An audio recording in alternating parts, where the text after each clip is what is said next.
কবি শঙ্খ ঘোষের কবিতা বিশ্বাস। সবসময় কি ভালোই বলবে লোকে? মন্দ কথাও শুনতে হবে কিছু। তাই বলে কি ভেঙে পড়বে শোকে? তাতেই এমন মাথা করবে নিচু? এও প্রকৃতির জোয়ার ভাটার মতো, যাওয়া আসার ছন্দ মেনেই চলে। রাত্রিবেলায় বিরাট ছিল ক্ষত, ভোর ধুয়ে দেয় সবটা শিশির জলে।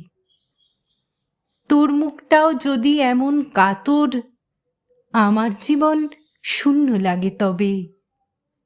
আয় তো দেখি অবিশ্বাসের পাথর সরিয়ে দুজন বাঁচি সগৌরবে।